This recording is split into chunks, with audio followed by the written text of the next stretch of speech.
Bismillahirrahmanirrahim. Assalamualaikum warahmatullahi wabarakatuh. Selamat pagi teman-teman semua dan selamat pagi juga kepada Pak Ridwan.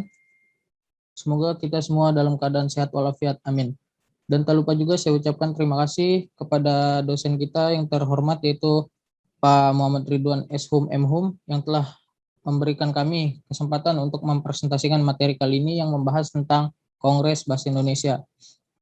Sebelum kita mulai presentasi pada pagi hari ini, izinkan saya memperkenalkan terlebih dahulu anggota kelompok kami, yaitu dengan saya sendiri, Belva Dinova, selaku moderator dari kelompok 2. Lalu ada pemateri Vera Dwi Nur Azizah, Hapsa Yurin Kosimah, Ikoma Bidari Hawa, dan Mita Andini Lubis. Langsung saja presentasi pertama saya persilakan kepada Ikoma Bidari Hawa, dipersilakan. Terima kasih Belva atas waktunya. Kongres Bahasa Indonesia pertama. Raden Masudirjo Cokrosisworo merupakan pencetus pertama diselenggarakannya Kongres Bahasa Indonesia.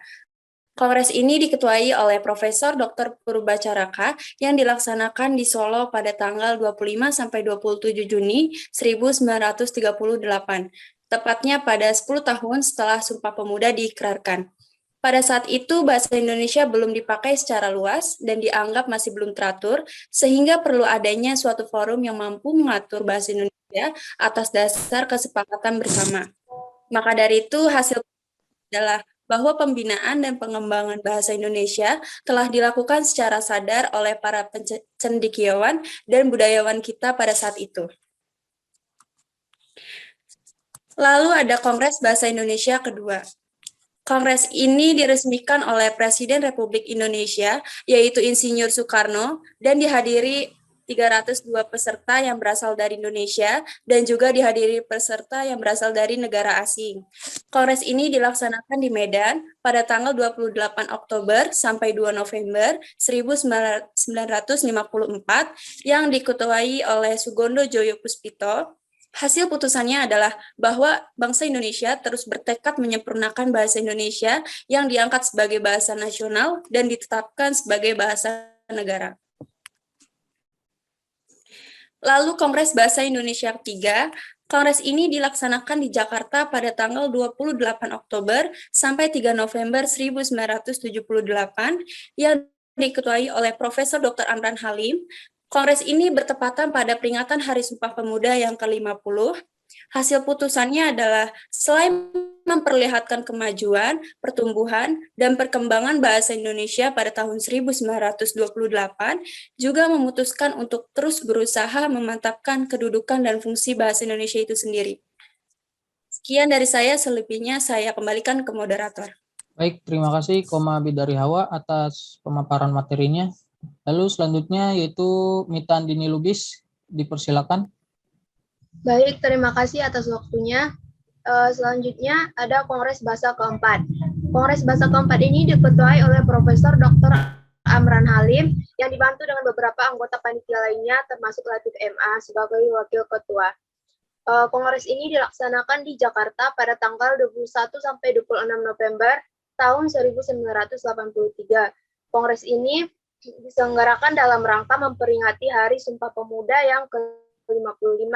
Dalam putusannya disebutkan bahwa pembinaan dan pengembangan bahasa Indonesia harus lebih ditingkatkan sehingga amanat yang tercantum di dalam garis-garis besar haluan negara yang mewajibkan kepada semua warga negara Indonesia untuk menggunakan bahasa Indonesia dengan baik dan benar dapat tercapai semaksimal mungkin. Selanjutnya ada Kongres Bahasa Indonesia kelima. Kongres ini dilaksanakan di Jakarta pada tanggal 28 Oktober hingga 3 November tahun 1988. Kongres ini dihadiri oleh kira-kira 700 pakar bahasa Indonesia dari seluruh Indonesia dan peserta tamu dari negara sahabat seperti Brunei Darussalam, Malaysia, Singapura, Belanda, Jerman, dan Australia.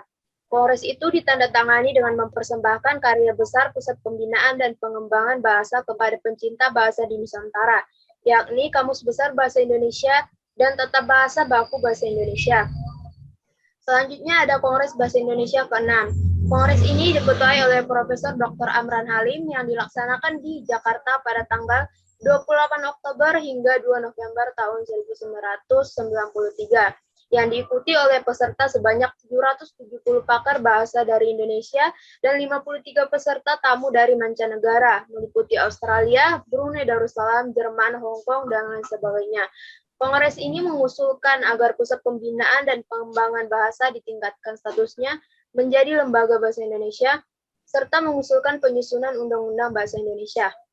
Baik, sekian dari saya kembalikan kepada moderator. Baik, terima kasih Mitandini Lubis atas pemaparan materinya. Selanjutnya Vera Dwi Nur Azizah, dipersilakan. Baik, terima kasih atas waktunya. Kongres Bahasa Indonesia ke-7, yang dimana diketuai oleh Hasan Alwi yang dilaksanakan di Jakarta pada tanggal 26 sampai 30 Oktober 1998. Kongres yang dihadiri oleh 700 peserta, baik dari dalam maupun luar negeri. Kongres ini mengusulkan dibentuknya Badan Pertimbangan Bahasa dengan ketentuan sebagai berikut. Yang pertama, keanggotaannya terdiri atas tokoh masyarakat dan pakar yang mempunyai kepedulian terhadap bahasa dan sastra. Yang kedua, tugasnya memberikan nasihat kepada pusat pembinaan dan pengembangan bahasa, serta meningkatkan status kelembagaan pusat pembinaan dan pengembangan bahasa.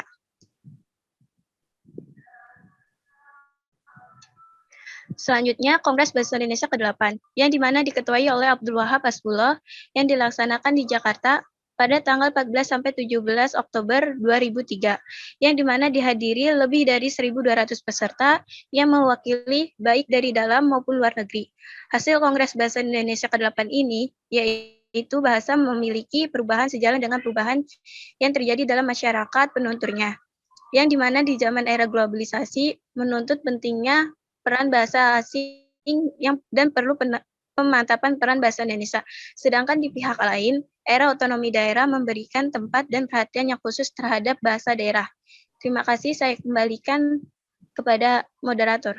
Baik, terima kasih Vera Dwi Nur Azizah atas pemaparan materinya. Selanjutnya Hapsa Yurin Kosimah, dipersilakan. Terima kasih moderator atas waktunya. Baik, selanjutnya adalah Kongres Bahasa Indonesia yang ke-9 yang diketuai oleh Ayu Sutarto yang dilaksanakan di Jakarta tepatnya pada tanggal 28 Oktober hingga 1 November pada tahun 2008. Kemudian Kongres ke-9 ini juga berskala internasional dengan menghadirkan lebih dari 1.300 peserta, baik dari dalam maupun dari luar negeri. Contohnya seperti Amerika Serikat, Jerman, Jepang, Singapura, dan juga lain-lainnya. Selanjutnya, dalam hal ini akan membahas 5 hal utama. Yang pertama mengenai penggunaan bahasa Indonesia, yang kedua mengenai penggunaan serta pelestarian bahasa daerah, yang ketiga pembelajaran serta penguasaan bahasa asing, yang keempat pengajaran bahasa dan sastra yang perlu dimaksimalkan, dan yang terakhir adalah bahasa media massa. Selanjutnya adalah Kongres Bahasa Indonesia yang ke-10. Kongres ini diketuai oleh Profesor Dr. Gufron Ali Ibrahim yang dilaksanakan di Hotel Grand Shah Jakarta tepatnya pada tanggal 28 hingga 31 Oktober tahun 2013. Kemudian Kongres ini juga dihadiri lebih dari 1.168 peserta dari seluruh Indonesia maupun mancanegara. Kemudian Kongres Bahasa Indonesia yang ke-10 ini juga mengangkat tema internasionalisasi bahasa Indonesia. Selanjutnya, hasil dari Kongres ini terdapat beberapa rekomendasi, yaitu yang pertama, pemerintah perlu meningkatkan sosialisasi hasil-hasil pembakuan bahasa Indonesia. Yang kedua, kepentingan pembelajaran bahasa Indonesia perlu dioptimalkan dalam rangka memperkukuh jati diri bangsa. Kemudian yang ketiga, pembelajaran bahasa Indonesia juga perlu diupayakan untuk membangkitkan semangat kebangsaan.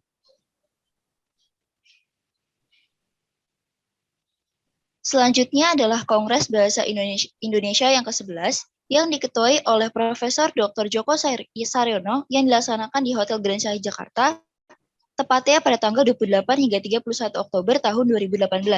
Kongres bahasa ini juga mengangkat tema menjayakan bahasa Indonesia dan juga sastra Indonesia. Kemudian Kongres ini juga dihadiri lebih dari 1.031 peserta. Selanjutnya, hasil keputusan dari Kongres ini terdapat beberapa poin. Yang pertama, mengenai penginternasionalan bahasa Indonesia dengan target pada tahun 2045. Jadi di sini pemerintah perlu pengembangan strategi dan juga diplomasi untuk mencapai target tersebut.